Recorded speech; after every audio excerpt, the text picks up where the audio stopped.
A finales del siglo IV a.C., una figura emergió desde las tierras agrestes de Macedonia.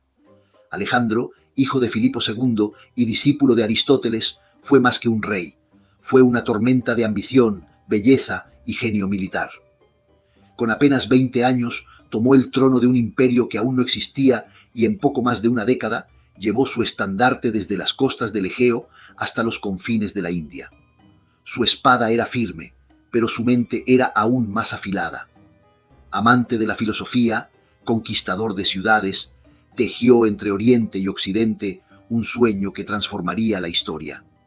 Este video no es una simple narración de hechos, es una travesía contada en verso libre, donde la poesía da forma a la historia para hacerla vivir en el alma. Alejandro, la conquista que transformó al mundo griego. En los albores de la decadencia griega, las polis que alguna vez fueron faros de libertad y sabiduría comenzaron a desmoronarse bajo el peso de sus contradicciones internas. Esparta, tras su victoria sobre Atenas, impuso un régimen oscuro conocido como los 30 tiranos. Sin embargo, los vientos de resistencia ateniense no tardaron en soplar, y esa sombra opresiva fue barrida. A pesar de la restauración democrática, la antigua gloria de Atenas ya no era más que un eco lejano. Lejos de allí, en las indómitas montañas de Macedonia, una nueva fuerza se gestaba. Filipo II, rey astuto y ambicioso, consolidó su reino, pero también preparaba el terreno para algo mayor.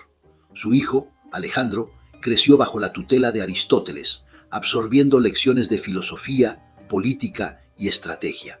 Estas enseñanzas plantarían en él las semillas de un sueño que trascendía los horizontes helénicos. Mientras los ideales de Platón y Aristóteles se debatían entre la utopía y la realidad, las polis griegas caían más en el caos.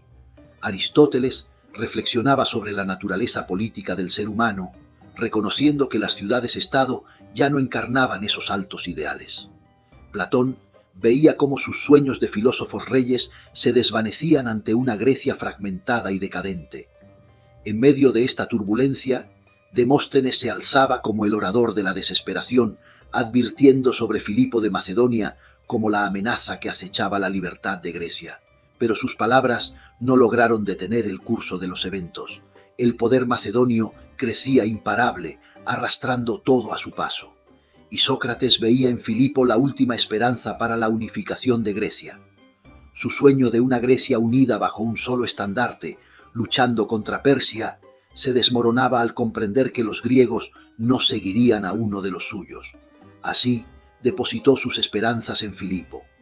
El destino culminó en la batalla de Queronea, en el año 338 a.C.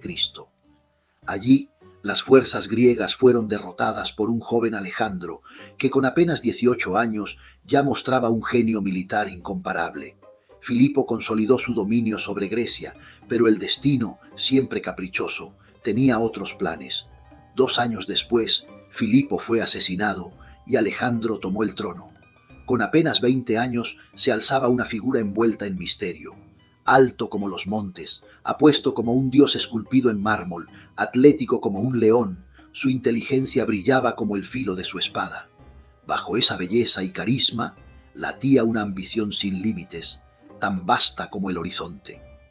Alejandro pintó su guerra contra Persia como una cruzada gloriosa, una oportunidad de vengar a Grecia, pero tras esa noble fachada se expandía el imperio.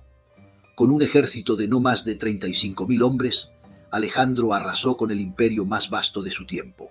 No se detuvo en Persia.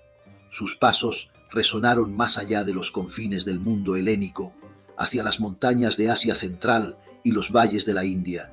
Su valentía era legendaria, su genio táctico tan agudo como el viento que corta las cimas nevadas. Alejandro no solo era conquistador de tierras, sino también de corazones.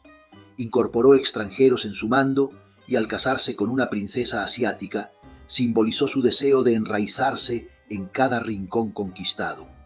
Pero el destino no le permitió ver los frutos plenos de su ambición. Alejandro, en la flor de su vida, murió, probablemente de malaria, poco antes de cumplir 33 años. No dejó instituciones ni planes para el mañana, solo un eco resonante en las llanuras conquistadas.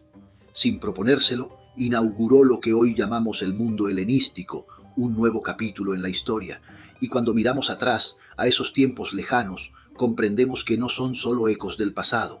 En esas batallas, en esas ruinas y conquistas, hallamos las raíces de nuestro presente.